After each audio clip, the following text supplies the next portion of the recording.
ಈಗಿನ ಹೊಲ್ಸ್ ರಾಜಕೀಯ ನೋಡ್ತಾ ಇದ್ರೆ ನಮಗೆ ಹೊಸಿ ಕಷ್ಟ ಅಂತ ಬೇಜಾರಾಗುತ್ತೆ.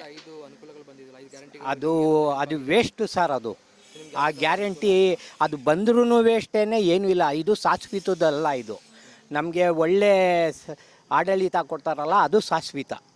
ಹಾಂ, ಈ ಗ್ಯಾರಂಟಿಗಳು 4 ದಿನದ್ದು, ಇಡೀ ಲೈಫ್ ಲಾಂಗ್ ಬರಲ್ಲ. ಅದು ಯಾವ ಏನು ಉಪಯೋಗ ಗುರು, ಎಲ್ಲ ಮೋಸನೇ ನಡೀತೈತೆ. ಆಮೇಲೆ ಇರೋದ ನಮ್ಮ ಪರ್ಚ್ಕೋದವ್ರು ರೈತರಿಗೆಲ್ಲ ಭಾರಿ ತೊಂದರೆ. ಈಗ ನೀರಿಲ್ಲ, ಬೆಳೆ ಎಲ್ಲ ಒಣಗ್ತೈತೆ. ನೀರೇ ಬಿಟ್ಟಿಲ್ಲ ಗುರು, ಎಲ್ಲ ಬಸ್ತೆ ಬಿಟ್ರಲ್ಲ. ನಾವು ಪಕ್ಕದಲ್ಲಿ ಎಲ್ಲ ಬಸ್ಸಿನಿಲ್ವಾ, ಅವಾಗಿಂದ ಮಡಿಕೊಂಡಿರೋ ನೀರನ್ನ. ಅವಾಗ ತಮಿಳ್ನಾಡು ಏನು ಕೇಳಲಿಲ್ಲ, ಇದ್ಕಿದಂಗೆ ಬಿಟ್ಬಿಟ್ರು ನೀರು. ಎಷ್ಟು 15 ದಿವಸ ನಡೀತು ನೀರು. ಅದೆಲ್ಲ ಇದ್ದೀರಿ. ಇವಾಗ ರೈತರಿಗೆ ಎಷ್ಟು ಅನುಕೂಲತೆ ಆಗೋದು ಗೊತ್ತೇ. ಇವಾಗ ಕುಡಿಯೋ ನೀರಿಗೇ ತೊಂದರೆ ಆಗ್ಬಿಡೈತೆ. ಬೇಕಾದ್ರೆ ಮಳೆ ಹೋಯ್ತಲ್ಲ ಅಂತ ಹೇಳ್ತಾರೆ. ಮಳೆ ಹೋಗ್ಬೇಕಾದ್ರೆ ಇವರು ಇರೋ ನೀರು ಬಿಟ್ಬಿಟ್ರು.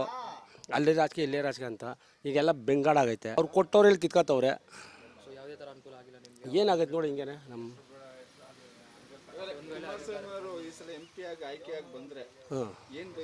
ಅದರಿಂದ ಏನು ಉಪಯೋಗ ಆಗಿಲ್ಲ ಸರ್. ಬರ್ತಾ ಬರ್ತಾ ವರ್ಷ ಆಯಿತು. ಬಿಸ್ನೆಸ್ ಅಂತೂ ಸತ್ತೋಗಿದೆ, ಏನು ಮಾಡೋಕ್ಕಾಗ್ತಲ್ಲ. ಇವ್ರು ಬಂದ ಮೇಲಿಂದ 7 ತಿಂಗಳಿಂದ ವ್ಯಾಪಾರಗಳಿಲ್ಲ, ಆಯ್ತಾ, ಏನೂ ಇಲ್ಲ. ಅದೆಲ್ಲ ಏನು ಪ್ರಯೋಜನ ಇಲ್ಲ, ಏನು ಉಪಯೋಗ ಇಲ್ಲ. ಕೊಟ್ಟರು ಈ ಸರ್ಕಾರ ಬಂತವಿಂದ ಬರೀ ದರಿದ್ರ ಶುರುವಾಗಿದೆ.